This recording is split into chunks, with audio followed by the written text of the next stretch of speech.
is HW, and thank you so much, my friends, for watching Tone Junkie TV. Still inside, me too. So we're doing videos every day. Understanding the Kemper is what we do on Tone Junkie TV mostly. Although we do some other stuff, we show some really cool tones. Sometimes we get into other devices too. But today is an all Kemper day. Are you ready? I'm gonna show you an uber secret trick. It's the hidden Kemper parameter, the one you're not using, the one that gives you all the control. For a lot of people, this is it. This is the missing piece. I hope I'm not hyping this up too much.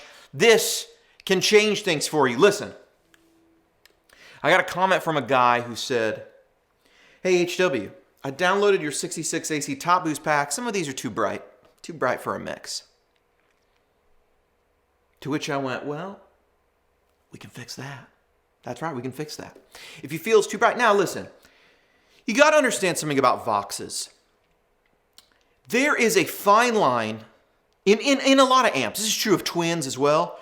It's a fine line between rip your face off treble and beautiful, bright, in your face guitar tone. Now, if you go back and look at the demo I did of this amp, I think the tone with the Strat is freaking out of this world. In fact, we'll play it right here.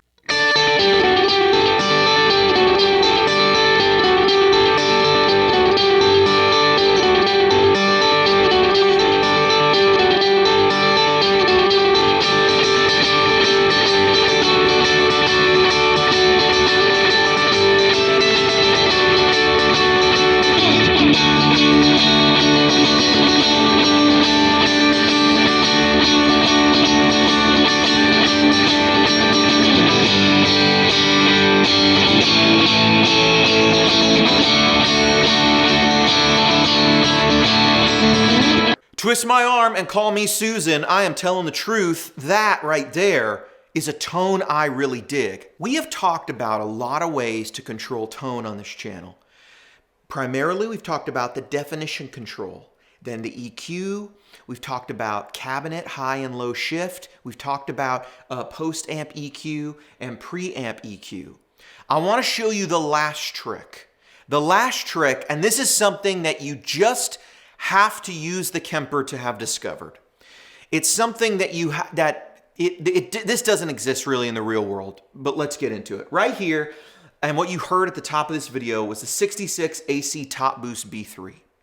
Now, for some guitars, this is too bright, okay? For some guitars, this amp is almost always too bright, by the way. It's got two 66 silvers in it. The Alnico speakers are they can just be so chimey, especially these vintage ones. They're really, and these I think are even a little more piercy, pokey than the Stoogie blues that were in the other AC pack. But they're different circuits. This thing's got a top boost in it. This bright channel is extra top boosted. That's the top boosted channel. So it's extra there. But if you're looking for slightly warmer tones in this pack, or you want something with not quite as much bright, you know, really get you in the gills, kind of high top end, check out the J profiles. Aha, here is the secret, my friends. I want to show you something. Let's go into the cabinet section, and you heard that sound. Hang on, first I'm going to show you this again, because I really want you to hear this. I really want you to hear the brightness that exists in this profile.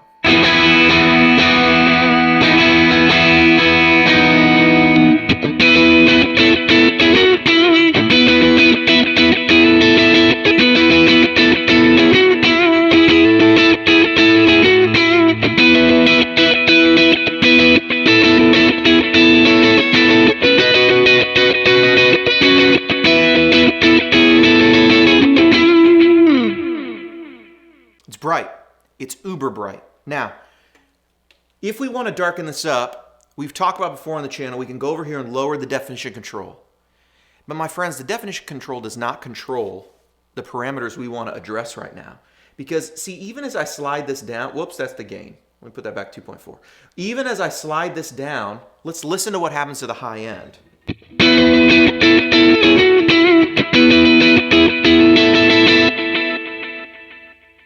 Let's slide it down some more.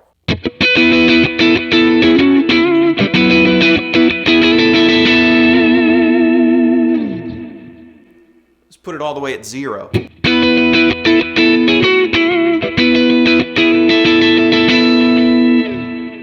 HW, I thought the definition control was an overall tilt EQ that controlled everything.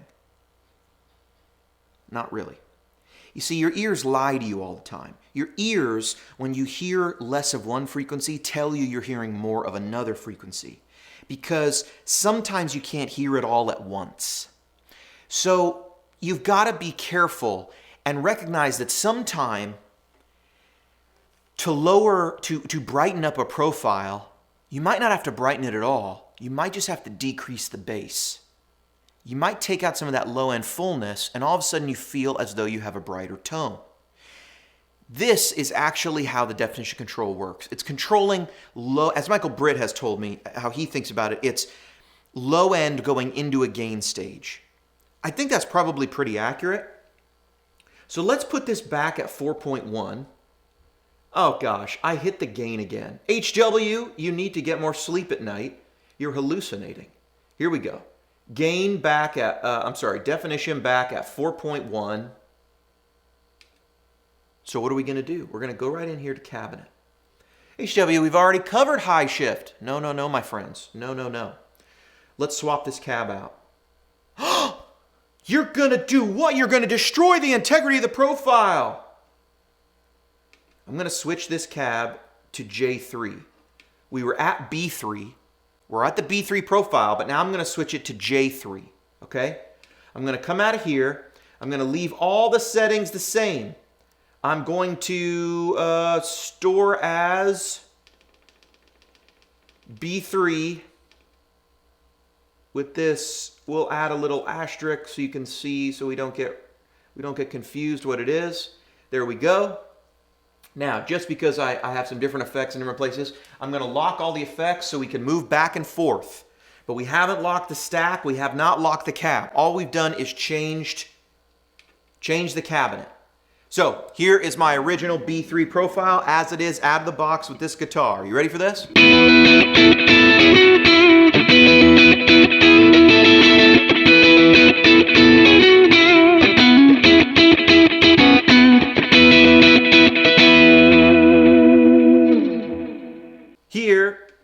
Here is my B3 with the altered cabinet.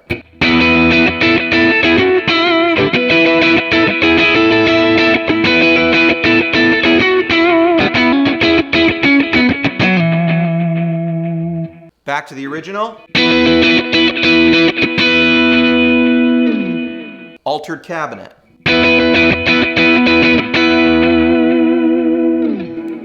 What do we notice? What we notice is that by taking the cabinet from a warmer profile within the same pack and within the same gain range, we're going to trigger the Kemper to do something. We're going to trigger it to switch two cabinets that it created. But my friends, when it creates the cabinets, how does it do it accurately? That's magic. We don't know. But here's what I have noticed. When you have a brighter profile, it puts some of the high end in the cabinet, some of it in the amplifier. Does it get it 100% right where it draws the line? I have no idea. It doesn't matter. Because what I found is when you take the same gain range and a similar tonality, what you will find by switching the B3 cabinet to the J3 cabinet, we take on the new cabinet parameters, we take on the new cabinet EQ, and we get some of the feel of that same amp when it had a different channel involved. It had less high end, more low end. Some of that was transferred to the cabinet. Some of it was in the profile, some of it was in the cabinet. So if we want to take this B3 profile and just alter it, not turn it into the J3 profile, not turn it into the jumper channels, but we want to utilize that one cabinet has a little less high end and a little more mid-range. We can transfer that over to our B3 profile here, and we get this result. This is digital magic.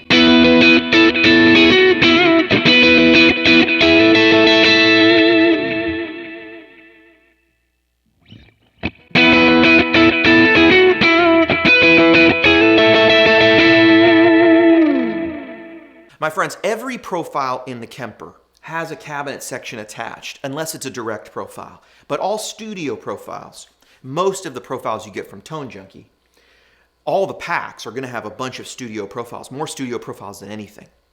And every cabinet section is, for our purposes, an impulse response. It's the same thing. It's just an EQ that the Kemper is carving out from the total sound. It hears the total sound, and it just uses some technology. They call it smart. I can't remember, but leave me what they call it in the comments. It's Cab Pro or Cab. There's some word they have for it, but it's the technology that cuts out a cabinet from the completed sound that it has. And what I found is that you have almost unending possibilities to really adjust the high end. Here, for a lot of people, is going to be the missing link. HW, I use the definition control. HW, I use the EQ. HW, I use the high and low shifts. But changing the cabinet for a similar gain, similar amp profile can get you results that are very close to the original, but with just different EQs shifting one way or the other. We have not destroyed, this feels like that amp. I could have put out this profile and told you it was some channel in no one would have been like, this doesn't feel like the 60s. I could have sent the amp to your house, let you plate it. I could have let you own it for a year. I could have taken it back, profiled it, sent you this altered cabinet profile, sent it to you. You would have said, that's the amp. It's that on. It's that on. But what it is it just has a little less mid-range. Has a little less high-end, a little more mid-range, because the J profiles have that.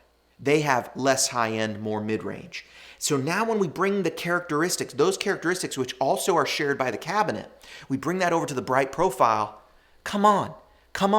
You now have maximum control over the high end. Now, this is a little more trial and error. It's not turning it up and turning it down, but now that you have this new one, you can come in here and you could brighten it up with the high shift. You could bring it down with the high shift. You could do all sorts of stuff. We've already had that as a parameter that we can control. Now we can shift it out for a completely separate cabinet section. And this, for a lot of people, is going to be, it's the missing parameter. Now, how are we controlling bass? The low stuff, the really low. Well, we have the high shift, low shift. How are we controlling definition? We've got the down and up type thing in the definition control that gives us more bass and less bass kind of going into the gain stage that is in the profile itself. That gives us the effect of brightening or darkening, but really it's giving us the effect of removing some of this low-end murkiness in the girth areas, which take away from our string definition. So that definition control, think of it like a tilt EQ, but it's actually doing something a bit more subtle, but the effect of it is quite profound. Then you have obviously this active EQ, which sounds good all the time. I mean, you could just bump the mids up on any profile and it always sounds great.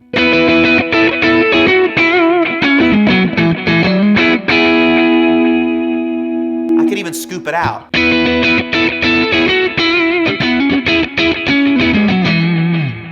Now it sounds almost like that B profile, but just a little less high end. We took out some of the added mid-range that we added in.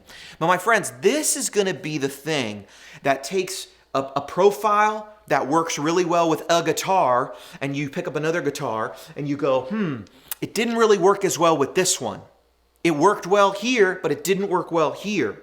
This, for a lot of people, if the problem is in the high end, the presence and the real high end presence area of the EQ, that is where we can fix that with a different cabinet. And this is what I would suggest you do.